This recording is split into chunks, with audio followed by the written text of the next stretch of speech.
जय श्री कृष्णा, राधे राधे। आप सभी भक्तों का आपके अपने YouTube चैनल श्री कृष्ण दीवानी में हार्दिक स्वागत है। मार्गशीर्ष मास महात्म्य के 24वें दिन हम सब सुनेंगे श्रीमद् भागवत महापुराण से राजा जड़ भरत की शेष कथा। सर्वप्रथम भगवान का स्मरण करते हुए सभी बोलिए ओम नमो भगवते वासुदेवाय। श्री राधा कृष्णाभ्याम नमो नमः। श्री शुकदेव जी इस कथा को सुनाते हुए राजा परीक्षित से कहते हैं कि हे राजन, आंगिरस गोत्र में शम दम तप स्वाध्याय वेदाध्ययन त्याग अतिथि आदि को अन्न देना, संतोष तितिक्षा विनय विद्या कर्म विद्या अनुसूया दूसरों के गुणों में दोष न ढूंढना, आत्मज्ञान आत्मा के कर्तव्य और भोक्तृत्व का ज्ञान एवं आनंद अर्थात धर्म पालन जनित सुख सभी गुणों से संपन्न एक श्रेष्ठ ब्राह्मण थे। उन ब्राह्मण की बड़ी स्त्री से उन ब्राह्मण देव को उन्हीं के समान विद्या शील आचार रूप और उदारता आदि वाले अर्थात उन्हीं के गुणों वाले 9 पुत्र पैदा हुए तथा उन्हें अपनी छोटी पत्नी से एक ही साथ एक पुत्र और एक कन्या का जन्म हुआ। इन दोनों बालकों में से जो पुरुष था वह परम भागवत राज ऋषि शिरोमणि भरत ही थे। वे मृग शरीर का परित्याग करके अंतिम जन्म में ब्राह्मण हुए थे, ऐसा महापुरुषों का कथन है। इस जन्म में भी भगवान की कृपा से अपनी पूर्व जन्म परंपरा का स्मरण रहने के कारण वे इस आशंका से कहीं फिर कोई विघ्न न उपस्थित हो जाए, अपने स्वजनों के संग से भी बहुत डरते थे। हर समय जिनका श्रवण स्मरण और गुण कीर्तन सब प्रकार के कर्म बंधन को काट देता है, श्री भगवान के उन युगल चरण कमलों को ही हृदय में धारण किए रहते और दूसरों की दृष्टि में अपने को पागल मूर्ख अंधे और बहरे के समान दिखाते थे। पिता का तो उनमें भी वैसा ही स्नेह था, इसलिए ब्राह्मण देवता ने अपने पागल पुत्र के भी शास्त्र के अनुसार समावर्तन पर्यंत विवाह के पूर्व के सभी संस्कार करने के विचार से उनका उपनयन संस्कार किया। यद्यपि वे चाहते नहीं थे तो भी पिता का कर्तव्य है कि पुत्र को शिक्षा दे। इस शास्त्र विधि के अनुसार उन्होंने इन्हें शौच आचमन आदि आवश्यक कर्मों की शिक्षा दी, किंतु भरत जी तो पिता के सामने ही उनके उपदेश के विरुद्ध आचरण करने लगते थे। पिता चाहते थे कि वर्षा काल में इसे वेदाध्ययन आरंभ करा दूं, किंतु वसंत और ग्रीष्म ऋतु के चैत्र वैशाख जेठ और आषाढ़ इन 4 महीनों तक पढ़ाते रहने पर भी वे इन्हें व्याहृति और शिरो मंत्र प्रणव के सहित त्रिपदा गायत्री भी अच्छी तरह से याद न करा सके। ऐसा होने पर भी अपने इस पुत्र में उनका आत्मा के समान अनुराग था, इसीलिए उसकी प्रवृत्ति न होने पर भी वे पुत्र को अच्छी तरह से शिक्षा देनी चाहिए। इस अनुचित आग्रह से उसे शौच वेदाध्ययन व्रत नियम तथा गुरु और अग्नि की सेवा आदि ब्रह्मचार्य आश्रम के आवश्यक नियमों की शिक्षा देते ही रहे, किंतु अभी पुत्र को सुशिक्षित देखने का उनका मनोरथ पूरा नहीं हो पाया था और स्वयं भी भगवत भजन रूप अपने मुख्य कर्तव्य से असावधान रहकर केवल घर के धंधों में ही व्यस्त थे कि सदा सजग रहने वाले काल भगवान ने आक्रमण करके उनका अंत कर दिया। तब उनकी छोटी भार्या अपने गर्भ से उत्पन्न हुए दोनों बालक अपनी सोत को सौंपकर स्वयं अपने पति के साथ सती होकर पति लोक को चली गईं। भरत जी के भाई कर्मकांड को सबसे श्रेष्ठ समझा करते थे। वे ब्रह्म ज्ञान रूप परा विद्या से सर्वथा अनभिज्ञ थे, इसीलिए उन्हें भरत जी का प्रभाव भी ज्ञात नहीं था। वे उन्हें निरा मूर्ख समझते थे। अतः पिता के परलोक सुधारने पर उन्होंने उन्हें पढ़ाने लिखाने का आग्रह छोड़ दिया। भरत जी को मान अपमान का कोई विचार न था। जब साधारण नर पुरुष उन्हें पागल मूर्ख अथवा बहरा कहकर पुकारते तो वे भी उसी के अनुरूप भाषण करने लगते। कोई भी उनसे कुछ भी काम कराना चाहते तो वे उन्हें उनकी इच्छा के अनुसार काम को कर देते। बेगार के रूप में मजदूरी के रूप में मांगने पर अथवा बिना मांगे जो भी थोड़ा बहुत कुछ अच्छा या बुरा उन्हें अन्न मिल जाता, उसी को जीव का जरा भी स्वाद न देखते हुए भरत जी खा लेते। अन्य किसी कारण से उत्पन्न न होने वाला स्वतः सिद्ध केवल ज्ञानानंद स्वरूप आत्मज्ञान उन्हें प्राप्त हो गया था। इसीलिए शीतोष्ण मान अपमान आदि द्वंद्वों से होने वाले सुख दुख आदि में उन्हें देह अभिमान की स्फूर्ति नहीं होती थी। वे सर्दी गर्मी वर्षा और आंधी के समय सांड के समान नंगे पड़े रहते थे। भरत जी के सभी अंग हष्ट-पुष्ट और गठे हुए थे। वे पृथ्वी पर ही पड़े रहते थे, कभी भी तेल उपटन आदि नहीं लगाते थे और न ही कभी स्नान ही करते थे। इससे उनके शरीर पर मैल जम गई थी। उनका ब्रह्मा तेज धूलि से ढके हुए मूल्यवान मणि के समान अब छिप गया था। वे अपनी कमर में एक मैला कुचैला कपड़ा लपेटे रहते थे। उनका यज्ञोपवीत भी बहुत ही मैला हो गया था। इसीलिए अज्ञानी जनता यह कोई द्विज है, कोई अधम ब्राह्मण है, ऐसा समझकर, ऐसा कहकर उनका तिरस्कार भी कर दिया करती थी। किंतु भरत जी इस बात पर कोई विचार न करके स्वच्छंद विचरण किया करते थे। दूसरों की मजदूरी करके पेट पालते हुए देखकर जब उन्हें उनके भाइयों ने खेत की क्यारियां ठीक करने में लगा दिया, तब वे उस कार्य को भी करने लगे। परंतु उन्हें इस बात का कुछ भी ध्यान नहीं था कि उन क्यारियों की भूमि समतल है या फिर ऊंची नीची, अथवा वह क्यारियां छोटी हैं या बड़ी। उनके भाई उन्हें चावल की कनी, खली, भूसी, भुने हुए मूंग और उड़द तथा बर्तनों में लगी हुई जले अन्न की खुरचन जो भी कुछ उनको दे देते, उसी को वे अमृत के समान समझकर खा लेते थे। किसी समय डाकुओं के सरदार ने, जिसके सामंत शूद्र जाति के थे, पुत्र की कामना से भद्रकाली को मनुष्य की बलि देने का संकल्प किया। उन डाकुओं के सरदार ने, उसने जो पुरुष पशु बलि देने के लिए पकड़कर मंगवाया था, वह दैववश उसके फंदे से निकलकर भाग गया। उस पशु को ढूंढने के लिए उसके सेवक चारों ओर दौड़े, किंतु अंधेरी रात में आधी रात के समय कहीं भी उसका पता न लगा सके। इसी समय दैवयोग से अकस्मात उनकी दृष्टि इन अंगिरस गोत्रीय ब्राह्मण कुमार भरत जी पर पड़ी, जो कि वीरासन से बैठे हुए मृग, वराह आदि जीवों से खेतों की रखवाली कर रहे थे। उस डाकू सरदार के सेवकों ने देखा कि यह पशु तो बड़े अच्छे लक्षणों वाला है, इससे हमारे स्वामी का कार्य अवश्य सिद्ध हो जाएगा। यह सोचकर उनका मुख आनंद से खिल उठा और वे उन्हें रस्सियों से बांधकर चंडिका के मंदिर में ले आए। तदंतर उन चोरों ने अपनी पद्धति के अनुसार विधि पूर्वक उनको अभिषेक एवं स्नान कराकर कोरे वस्त्र पहनाए और नाना प्रकार के आभूषण, चंदन, माला और तिलक आदि से विभूषित करके अच्छी तरह से उनको भोजन करवाया। फिर धूप, दीप, माला, खील, पत्ते, अंकुर और फल आदि उपहार सामग्री के सहित बलिदान की विधि से गान, स्तुति और मृदंग एवं ढोल आदि का महान शब्द करते करते उस पुरुष पशु को बलि देने के लिए भद्रकाली के सामने नीचा सिर करा के बैठा दिया। इसके पश्चात दस्युराज के पुरोहित बने हुए लुटेरों ने उस नर पशु के रुधिर से देवी को तृप्त करने के लिए देवी मंत्रों से अभिमंत्रित एक तीक्ष्ण खड्ग उठाया। चोर स्वभाव से तो रजोगुणी तमोगुणी थे ही, धन के मद से उनका चित्त और भी अधिक उन्मत्त हो गया था। हिंसा में भी उनकी स्वाभाविक रुचि थी।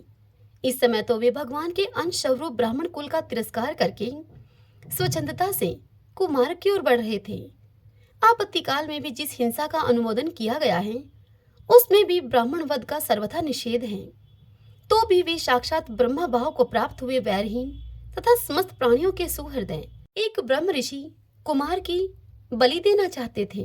यह देखकर देवी भद्रकाली के शरीर में अति दुस्सह ब्रह्मा तेज से दाह होने लगा और वे एकाएक मूर्ति को फोड़कर प्रकट हो गई। अत्यंत असहनशीलता और क्रोध के कारण देवी की भौहें चढ़ी हुई थी तथा कराल दाढ़ों और चढ़ी हुई लाल आंखों के कारण उनका चेहरा बड़ा ही भयानक जान पड़ता था।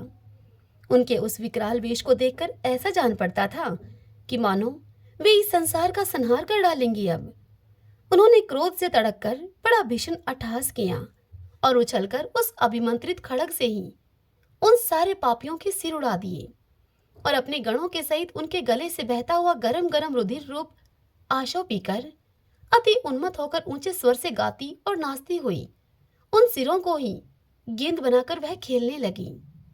सच है, महापुरुषों के प्रति किया हुआ अत्याचार रूप अपराध इसी प्रकार जो का तो अपने ही ऊपर पड़ता है। हे परीक्षित, जिनकी देह अभिमान रूप सुदृढ़ हृदय ग्रंथि छूट गई है, जो समस्त प्राणियों के सुहृदय एवं आत्मा तथा वैरहीन है, साक्षात भगवान ही भद्रकाली आदि भिन्न भिन्न रूप धारण करके अपने कभी न चूकने वाले कालचक्र रूप श्रेष्ठ शस्त्र से जिनकी रक्षा करते हैं और जिन्होंने भगवान के निर्भय चरण कमलों का आश्रय ले रखा है, उन भगवत भगत परमहंसों के लिए अपना सिर कटने का अवसर आने पर भी किसी प्रकार व्याकुल नहीं होना, यह कोई बड़े आश्चर्य की बात नहीं है।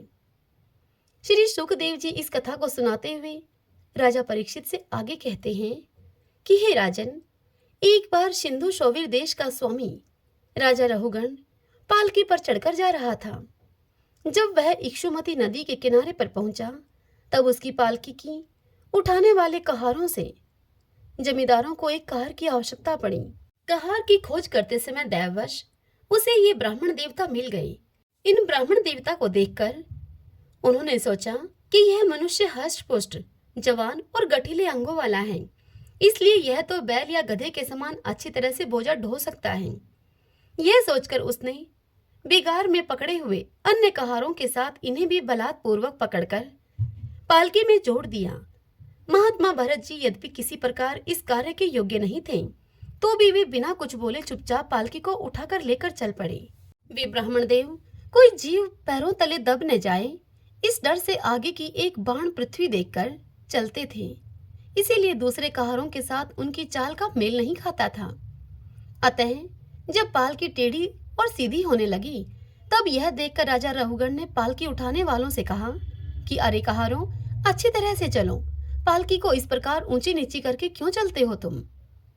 तब अपने स्वामी का यह आक्षेप युक्त वचन सुनकर कहारों को डर लगा कि कहीं राजा उन्हें दंड न दे दे, इसलिए उन्होंने राजा से इस प्रकार निवेदन किया। कहा कि हे महाराज, यह हमारा प्रमाद नहीं है, हम आपकी नियम मर्यादा के अनुसार ठीक ठीक ही पालकी को लेकर चल रहे हैं। यह एक नया कहार अभी अभी पालकी में लगाया गया है, तो भी यह जल्दी जल्दी नहीं चलता, हम लोग इसके साथ पालकी नहीं लेकर जा सकते।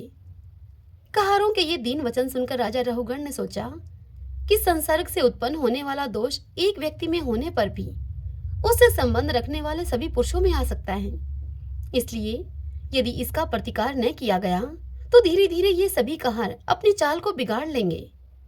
ऐसा सोचकर राजा रहुगण को कुछ क्रोध हो आया। यद्यपि उसने महापुरुषों का सेवन किया था, फिर भी क्षत्रिय स्वभाव के वश बलात् उसकी बुद्धि रजोगुण से व्याप्त हो गई और वह उन द्विश्रेष्ठ से, जिनका ब्रह्मा तेज भस्म से ढके हुए अग्नि के समान प्रकट नहीं था, इस प्रकार व्यंग से भरे हुए राजा रहुगण ने उस ब्राह्मण को वचन कहे।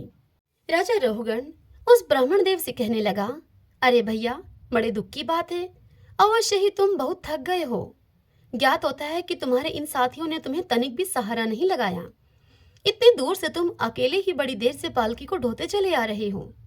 तुम्हारा शरीर भी तो विशेष मोटा ताजा और हट्टा कट्टा नहीं है, और मित्र बुढ़ापे ने अलग तुम्हें दबा रखा है।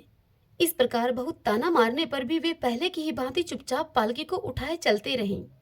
उन्होंने इसका कुछ भी बुरा न माना, क्योंकि उनकी दृष्टि में तो पंचभूत, इंद्रिय और अंतःकरण का संघात, यह अपना अंतिम शरीर अविद्या का ही कार्य था।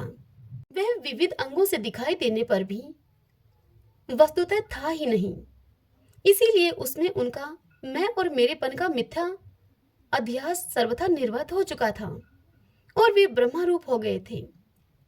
किंतु पालकी अब भी सीधी चाल से नहीं चल रही है। यह देखकर राजा रहुगण अब क्रोध से आग बबूला हो गए और कहने लगे, अरे यह क्या तू जीता हुआ ही मर गया है? तू मेरा निरादर करके मेरी आज्ञा का उल्लंघन कर रहा है। मालूम होता है कि तू सर्वथा प्रमादी है। अरे जैसे दंड पाणी यमराज जन समुदाय को उसके अपराधों के लिए दंड देते हैं, उसी प्रकार मैं भी अभी तेरा इलाज किए देता हूँ, तब तेरे होश ठिकाने आ जाएंगे। रहुगण को राजा होने का अभिमान था। वह इसी प्रकार बहुत सी अनाप शनाप बातें बोल गया। वह अपने को बड़ा पंडित समझता था, अतः रज तम युक्त अभिमान के वशीभूत होकर उसने भगवान के अनन्य प्रीति पात्र भगतवर भरत जी का तिरस्कार कर डाला। योगेश्वरों की विचित्र कहनी करनी का तो उसे कुछ पता ही न था। उसकी ऐसी कच्ची बुद्धि देखकर वे संपूर्ण प्राणियों के सुहृदय एवं आत्मा ब्रह्मभूत ब्राह्मण देवता मुस्कुराए और बिना किसी प्रकार का अभिमान किए राजा रहुगण से इस प्रकार कहने लगे। जड़ भरत ने रहुगण से कहा, हे राजन, तुमने जो कुछ कहा वह यथार्थ है, उसमें कोई उल्हाना नहीं है। यदि भार नाम की कोई वस्तु है तो ढोने वाले के लिए है, यदि कोई मार्ग है तो वह चलने वाले के लिए है। मोटापन भी उसी का है। यह सब शरीर के लिए कहा जाता है, आत्मा के लिए नहीं। ज्ञानी जन ऐसी बात नहीं करते। स्थूलता, कृष्णता, आदि, व्याधि, भूख, प्यास, भय, कलह, इच्छा, बुढ़ापा, निद्रा, प्रेम, क्रोध, अभिमान और शोक, ये सब धर्म देह अभिमान को लेकर उत्पन्न होने वाले जीव में रहते हैं। मुझ में इनका लेश भी नहीं है। इतना कहकर जड़ भरत ने राजा रहुगण से आगे कहा कि हे राजन, तुमने जो जीने मरने की बात कही, सो जितने भी विकारी पदार्थ हैं उन सभी में नियमित रूप से ये दोनों बातें देखी जाती हैं, क्योंकि वे सभी आदि अंत वाले हैं। हे यशस्वी नरेश, जहाँ स्वामी सेवक भाव स्थिर हो वही आज्ञा पालन आदि का नियम भी लागू हो सकता है। तुम राजा हो और मैं प्रजा हूँ। इस प्रकार की भेद बुद्धि के लिए मुझे व्यवहार के सिवा और कहीं तनिक भी अवकाश नहीं दिखाई देता। परमार्थ दृष्टि से देखा जाए तो किसे स्वामी कहें और किसे सेवक। फिर भी हे राजन, यदि तुम्हें स्वामित्व का अभिमान है तो कहो, मैं तुम्हारी क्या सेवा करूं। हे वीरवर, मैं मत, उन्मत्त और जड़ के समान अपनी ही स्थिति में रहता हूं। मेरा इलाज करके तुम्हें क्या हाथ लगेगा। यदि मैं वास्तव में जड़ और प्रमादी ही हूं तो मुझे शिक्षा देना पिसे हुए को पीसने के समान व्यर्थ ही होगा। इतनी कथा सुनाकर श्री शुकदेव जी राजा परीक्षित से आगे कहते हैं कि हे परीक्षित, मुनिवर जड़ भरत यथार्थ तत्व का उपदेश करते हुए इतना उत्तर देकर फिर मौन हो गए। उनका देहात्म बुद्धि का हेतुभूत अज्ञान निर्वर्त हो चुका था, इसलिए वे परम शांत हो गए थे। अतः इतना कहकर भोग के द्वारा प्रारब्ध क्षय करने के लिए वे फिर पहले के ही समान उस पालकी को कंधे पर लेकर चलने लगे। सिंधु शौवीर नरेश रहुगण भी अपनी उत्तम श्रद्धा के कारण तत्व जिज्ञासा का पूरा अधिकारी था। जब उसने उन दिव्यश्रेष्ठ के अनेकों योग ग्रंथ से समर्थित और हृदय की ग्रंथि का छेदन करने वाले ये वाक्य सुने, तब वह तत्काल पालकी से उतर पड़ा। उसका राजमद सर्वथा दूर हो गया और वह उनके चरणों में अपना सिर को रखकर अपना अपराध क्षमा कराते हुए इस प्रकार से जड़ भरत से कहने लगे। वह बोले, हे देव, आपने द्विजों का चिन्ह यज्ञोपवीत धारण कर रखा है। बतलाइए, इस प्रकार प्रच्छन्न भाव से विचरने वाले आप कौन हैं? क्या आप दत्तात्रेय आदि अवधूतों में से कोई हैं? आप किसके पुत्र हैं? आपका कहाँ जन्म हुआ है और यहाँ कैसे आपका पदार्पण हुआ है? यदि आप हमारा कल्याण करने के लिए पधारे हैं तो आप क्या साक्षात सतो मूर्ति भगवान कपिल जी ही हैं? कहीं आप कपिल जी तो नहीं? मुझे इंद्र के वज्र का कोई डर नहीं है, न मैं महादेव जी के त्रिशूल से डरता हूँ, न मैं यमराज के दंड से डरता हूँ। मुझे अग्नि, सूर्य, चंद्र, वायु और कुबेर के अस्त्र शस्त्रों का भी कोई भय नहीं है, परंतु मैं ब्राह्मण कुल के अपमान से बहुत ही डरता हूँ। अतः आप कृपा करके मुझे बतलाइए कि इस प्रकार अपने विज्ञान और शक्ति को छिपाकर मूर्खों की भांति विचरण करने वाले आप कौन हैं? विषयों से तो आप सर्वथा अनासक्त जान पड़ते हैं। मुझे आपकी कोई था नहीं मिल रही है। हे साधो, आपके योग युक्त वाक्यों की बुद्धि के द्वारा आलोचना करने पर भी मेरा संदेह दूर नहीं होता। मैं आत्मज्ञानी मुनियों के परम गुरु और साक्षात श्री हरि की ज्ञान शक्ति की अवतार योगेश्वर भगवान कपिल से यह पूछने के लिए जा रहा था कि इस लोक में एकमात्र शरण लेने योग्य कौन है? क्या आप वे कपिल मुनि ही हैं जो लोगों की दशा देखने के लिए इस प्रकार अपना रूप छिपाकर विचर रहे हैं? भला घर में आसक्त रहने वाला विवेकहीन पुरुष योगेश्वरों की गति कैसे जान सकता है? मैंने युद्ध आदि कर्मों में अपने को श्रम होते देखा है, इसीलिए मेरा अनुमान है कि बोझा ढोने और मार्ग में चलने से आपको भी अवश्य ही होता होगा। मुझे तो व्यवहार मार्ग भी सत्य ही जान पड़ता है, क्योंकि मिथ्या घड़े से जल लाना आदि कार्य नहीं होता। देह आदि के धर्मों का आत्मा पर कोई प्रभाव ही नहीं होता। ऐसी बात भी नहीं है। चूल्हे पर रखी हुई बटलोई जब अग्नि से तपने लगती है तब उसका जल भी खोलने लगता है और फिर उस जल से चावल का भीतरी भाग भी पक जाता है। इसी प्रकार अपनी उपाधि के धर्मों का अनुवर्तन करने के कारण देह, इंद्रिय, प्राण और मन की सनिधि से आत्मा को भी उनके धर्म शर्म आदि का अनुभव होता ही है। आपने जो दंड आदि की व्यर्थता बताई, सो राजा तो प्रजा का शासन और पालन करने के लिए नियुक्त किया हुआ उसका दास ही है।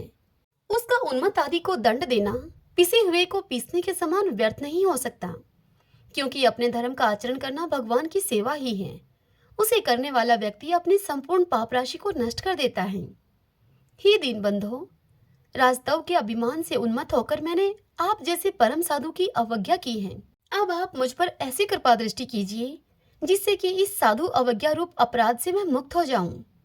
आप देह अभिमान शून्य और विश्व बंधु श्री हरि के अनन्य भक्त हैं, इसलिए सब में समान दृष्टि होने से इस मान अपमान के कारण आप में कोई विकार नहीं हो सकता। फिर भी एक महापुरुष का अपमान करने के कारण मेरे जैसा पुरुष साक्षात त्रिशूल पाणी महादेव जी के समान प्रभावशाली होने पर भी अपने अपराध से अवश्य ही थोड़े ही काल में नष्ट हो जाएगा।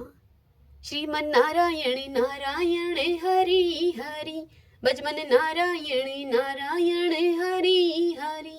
अब हम श्रीमद् भगवद गीता से अध्याय 5 और 6 के उपदेश को सुनेंगे। आज के अध्याय में अर्जुन श्री भगवान से कह रहे हैं कि हे कृष्ण, आप कर्मों के संन्यास की और फिर कर्म योग की प्रशंसा करते हैं, इसलिए इन दोनों में से जो एक मेरे लिए भली भांति निश्चित कल्याणकारक साधन हो उसको मुझसे कहिए। तब श्री भगवान अर्जुन से बोले, हे अर्जुन, कर्म संन्यास और कर्म योग ये दोनों ही परम कल्याण के करने वाले हैं, परंतु उन दोनों में भी कर्म संन्यास से कर्म योग साधन में सुगम होने से श्रेष्ठ है। हे अर्जुन, जो पुरुष न किसी से द्वेष करता है और न किसी की आकांक्षा करता है, वह कर्मयोगी सदा सन्यासी ही समझने के योग्य है, क्योंकि राग द्वेष आदि द्वंद्वों से रहित पुरुष सुख पूर्वक संसार बंधन से मुक्त हो जाता है। उपयुक्त संन्यास और कर्म योग को मूर्ख लोग पृथक पृथक फल देने वाले कहते हैं, न कि पंडित जन, क्योंकि दोनों में से एक में भी सम्यक प्रकार से स्थित पुरुष दोनों के फल रूप परमात्मा को प्राप्त होता है। ज्ञान योगियों के द्वारा जो परम धाम प्राप्त किया जाता है, कर्म योगियों के द्वारा भी वही प्राप्त किया जाता है। इसलिए जो पुरुष ज्ञान योग और कर्म योग को फल रूप में एक देखता है, वही यथार्थ देखता है। किंतु हे अर्जुन, कर्म योग के बिना संन्यास अर्थात मन, इंद्रिय और शरीर के द्वारा होने वाले संपूर्ण कर्मों में कर्तापन का त्याग प्राप्त होना कठिन है, और भगवत स्वरूप को मनन करने वाला कर्मयोगी पर ब्रह्मा परमात्मा को शीघ्र ही प्राप्त हो जाता है। जिसका मन अपने वश में है, जो जितेंद्रिय एवं विशुद्ध अंतःकरण वाला है, और संपूर्ण प्राणियों का आत्म रूप परमात्मा ही जिसका आत्मा है, ऐसा कर्मयोगी कर्म करता हुआ भी लिप्त नहीं होता। तत्व को जानने वाला सांख्य योगी तो देखता हुआ, सुनता हुआ, स्पर्श करता हुआ, सूंघता हुआ, भोजन करता हुआ, गमन करता हुआ, सोता हुआ, श्वास लेता हुआ, बोलता हुआ, त्यागता हुआ, ग्रहण करता हुआ तथा आंखों को खोलता और मूंदता हुआ भी सब इंद्रियां अपने अपने अर्थों में बरत रही हैं। इस प्रकार समझकर निसंदेह ऐसा माने कि मैं कुछ भी नहीं करता हूँ। जो पुरुष सब कर्मों को परमात्मा में अर्पण करके और आसक्ति को त्याग कर कर्म करता है, वह पुरुष जल से कमल के पत्ते की भांति पाप से लिप्त नहीं होता। कर्म योगी ममत्व बुद्धि रहित केवल इंद्रिय, मन, बुद्धि और शरीर के द्वारा भी आसक्ति को त्याग कर अंतःकरण की शुद्धि के लिए कर्म करते हैं। कर्म योगी कर्मों के फल का त्याग करके भगवत प्राप्ति रूप शांति को प्राप्त होता है, और सकाम पुरुष कामना की प्रेरणा से फल में आसक्त होकर बंधता है।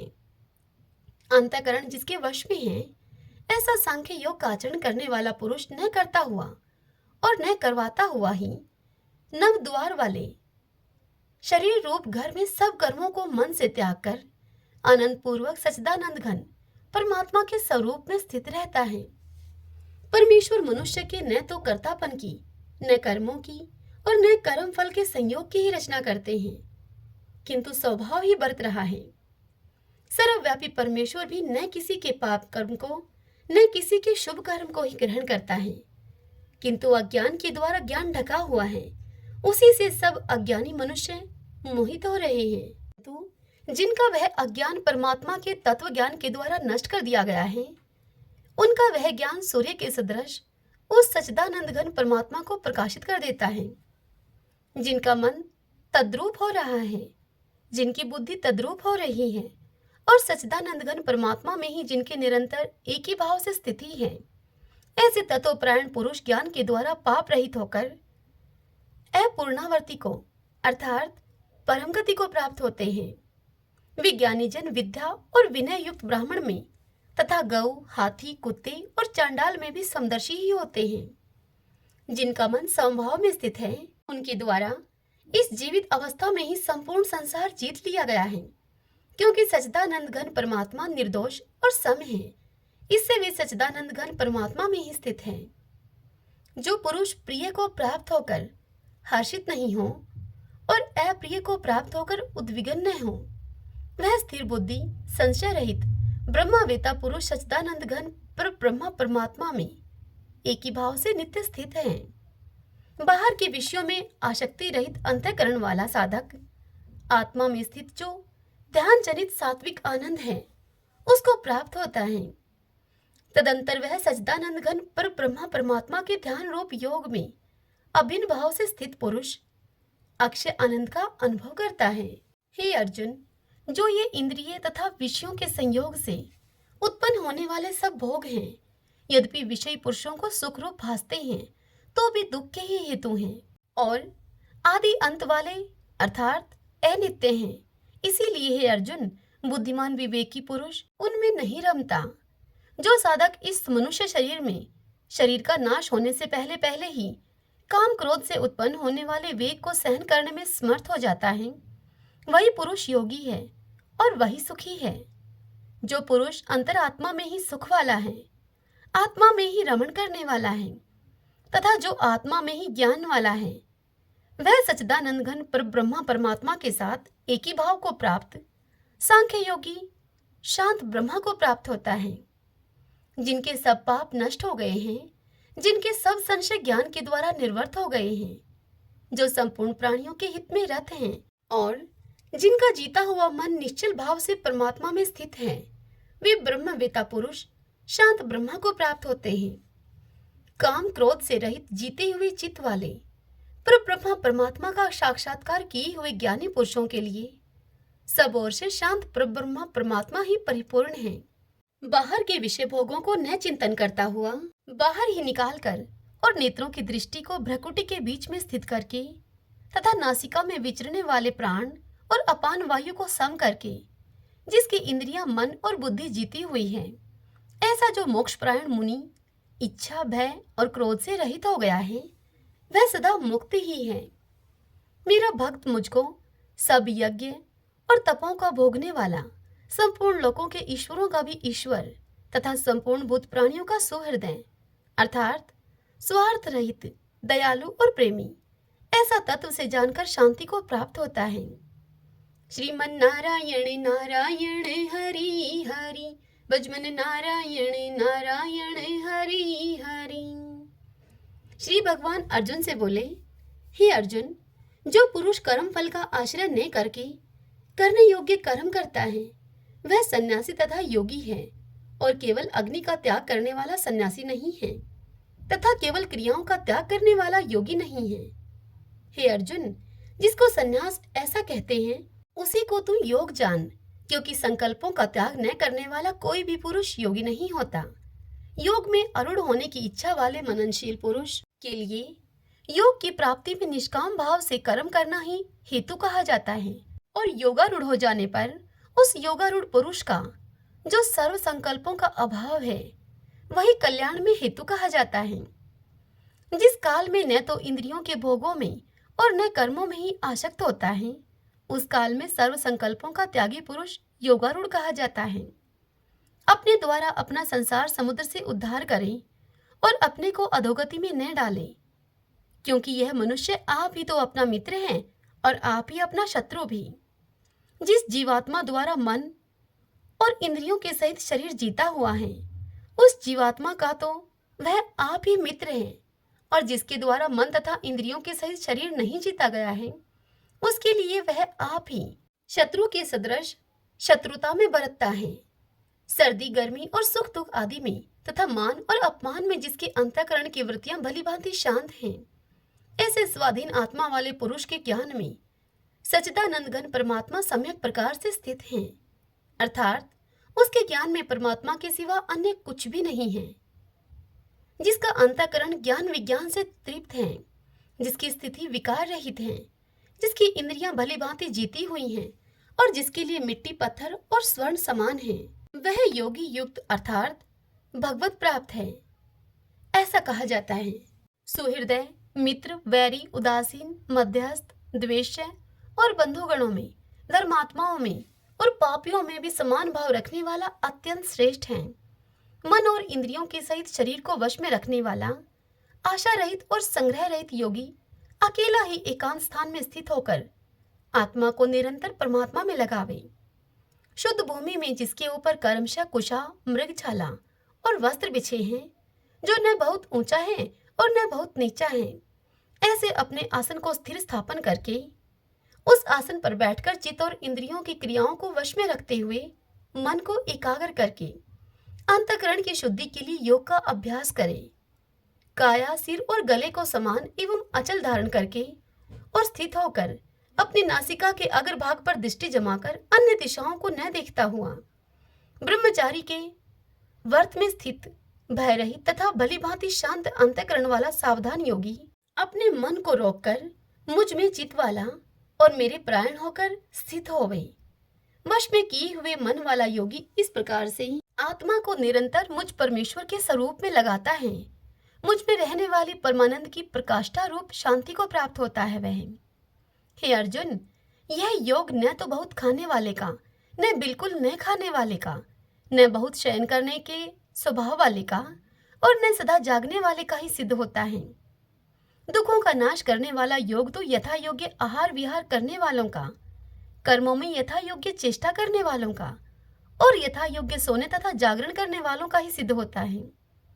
अत्यंत वश में किया हुआ चित्त जिस काल में परमात्मा में भली भांति स्थित हो जाता है, उस काल में संपूर्ण भोगों से स्पृहा रहित पुरुष योग युक्त है, ऐसा कहा जाता है। जिस प्रकार वायु रहित स्थान में स्थित दीपक चलायमान नहीं होता, वैसे ही उपमा परमात्मा के ध्यान में लगे हुए योगी के जीते हुए चित्त की कही गई है। योग के अभ्यास से निरुद्ध चित्त जिस अवस्था में उपराम हो जाता है और जिस अवस्था में परमात्मा के ध्यान से शुद्ध हुई सूक्ष्म बुद्धि के द्वारा परमात्मा को साक्षात्कार करता हुआ सच्चिदानंद घन परमात्मा में ही संतुष्ट रहता है। इंद्रियों से अतीत केवल शुद्ध हुई सूक्ष्म बुद्धि के द्वारा ग्रहण करने योग्य जो अनंत आनंद है, उसको जिस अवस्था में अनुभव करता है और जिस अवस्था में स्थित यह योगी परमात्मा के स्वरूप से विचलित होता ही नहीं, परमात्मा की प्राप्ति रूप जिस लाभ को प्राप्त होकर उससे अधिक दूसरा कुछ भी लाभ नहीं मानता और परमात्मा प्राप्ति रूप जिस अवस्था में स्थित योगी बड़े भारी दुख से भी चलायमान नहीं होता, जो दुख रूप संसार के संयोग से रहित है तथा जिसका नाम योग है, उसको जानना चाहिए।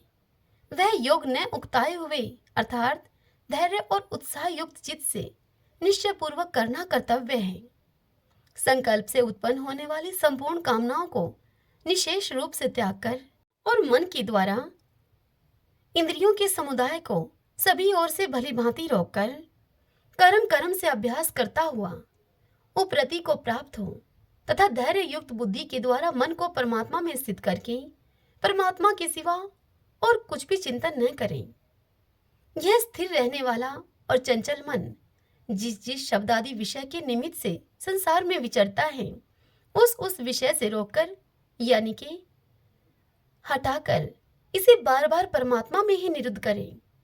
क्योंकि जिसका मन भली प्रकार से शांत है, जो पाप से रहित है और जिसका रजोगुण शांत हो गया है, ऐसे इस सच्चिदानंद घन ब्रह्मा के साथ एक ही भाव हुए योगी को उत्तम आनंद प्राप्त होता है।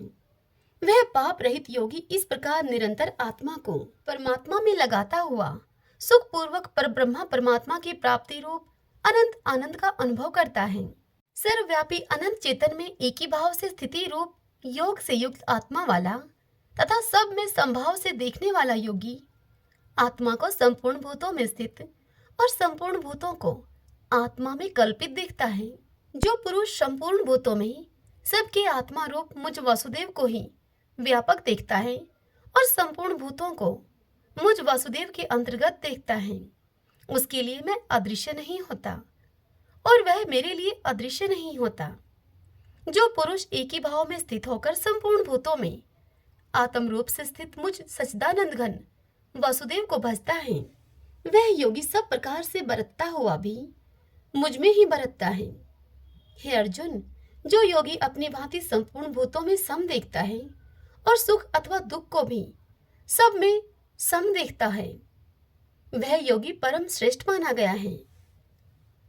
इतनी बात सुनकर भगवान श्री कृष्ण की अर्जुन उनसे बोले, हे मधुसूदन, जो यह योग आपने संभाव से कहा है, मन के चंचल होने से मैं इसकी नित्य स्थिति को नहीं देखता हूँ, क्योंकि हे श्री कृष्ण, यह मन बड़ा चंचल प्रमथन स्वभाव वाला, बड़ा दृढ़ और बलवान है, इसीलिए उसका वश में करना मैं वायु को रोकने की भांति अत्यंत दुष्कर मानता हूँ।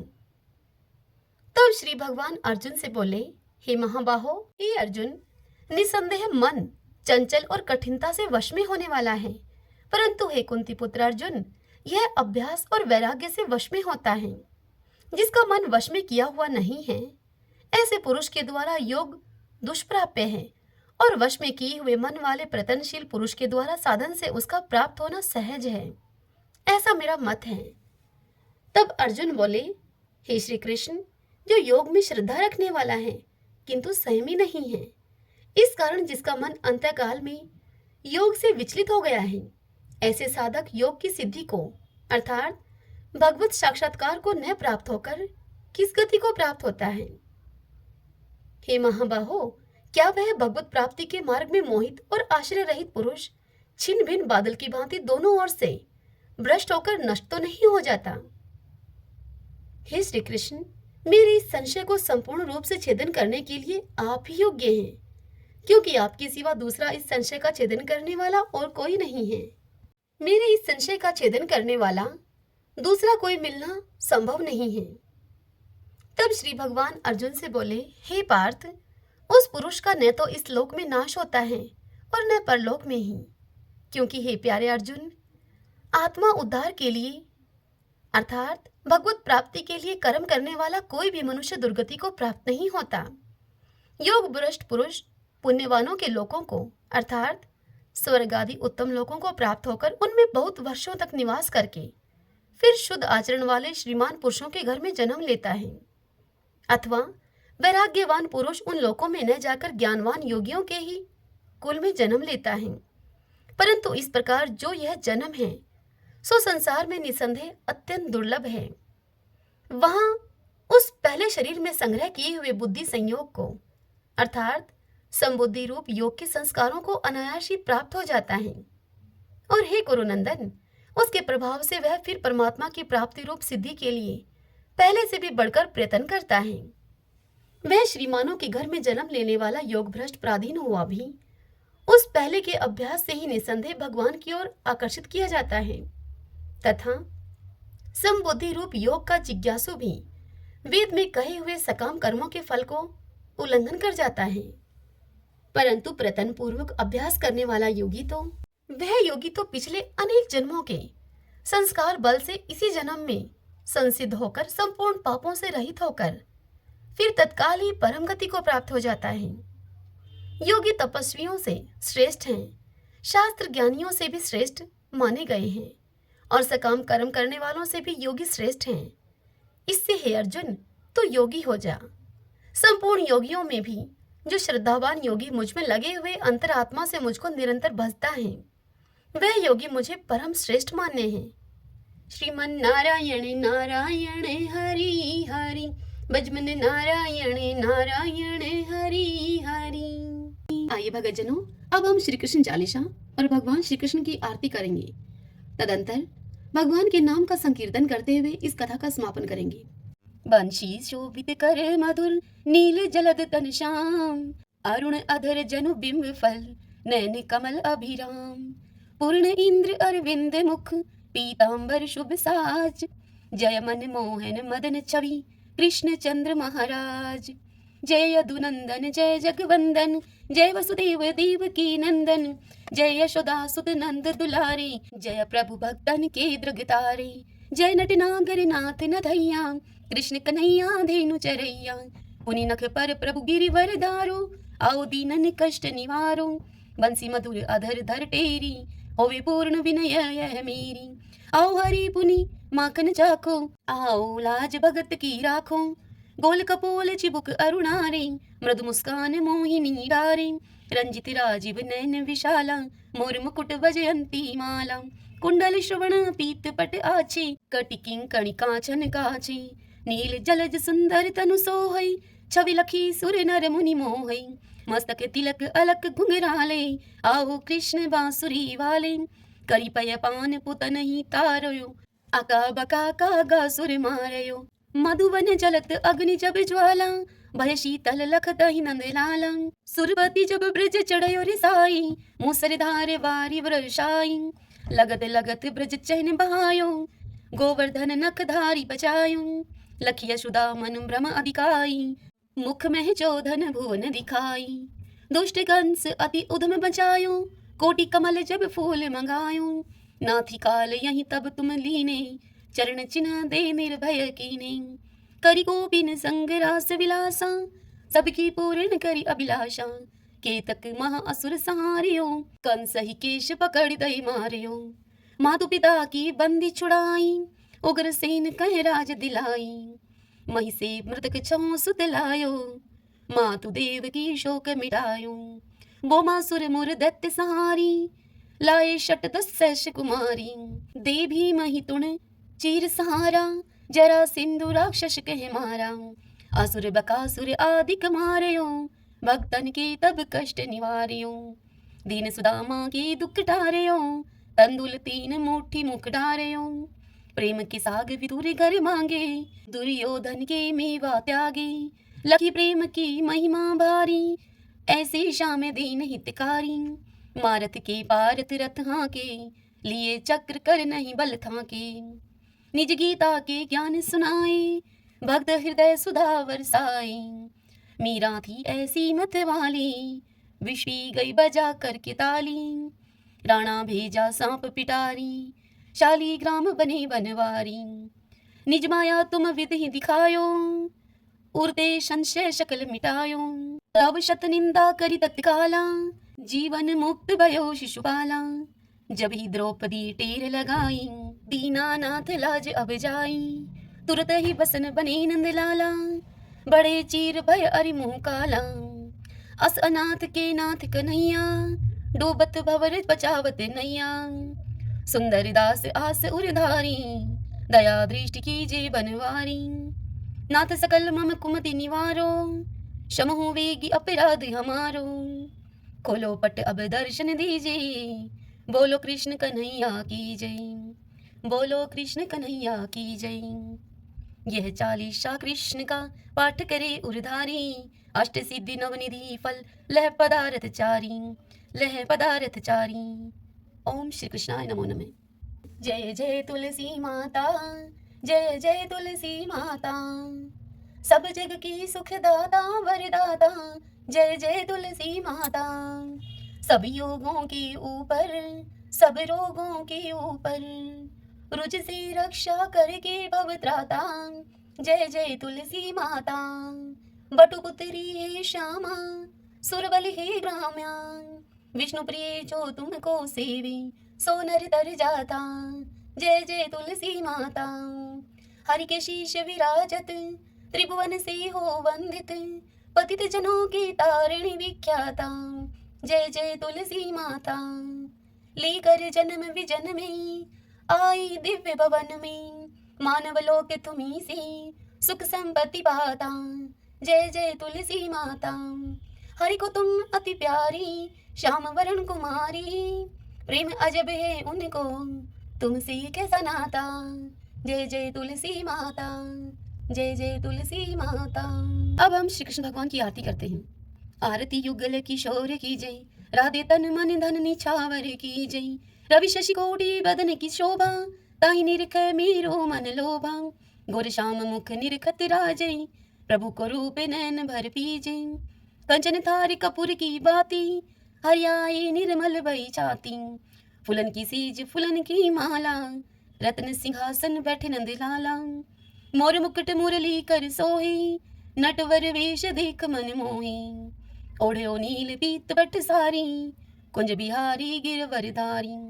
श्री पुरुषोत्तम गिरवरधारी, आरती करत शकल ब्रज नारी। नंद नंदन वर्ष भानु किशोरी, परमानंद स्वामी अविचल जोरी। सभी बोलिए श्री कृष्ण भगवान की जय। तो आइए भगवान के इन नामों को 5 बार बोलते हुए संकीर्तन करते हैं।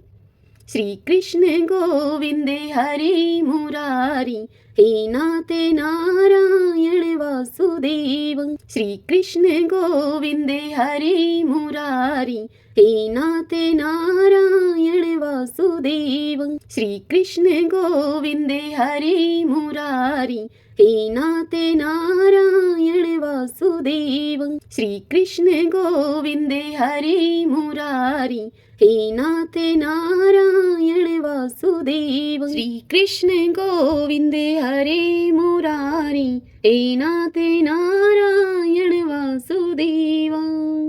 सभी बोलिए विष्णु भगवान की जय।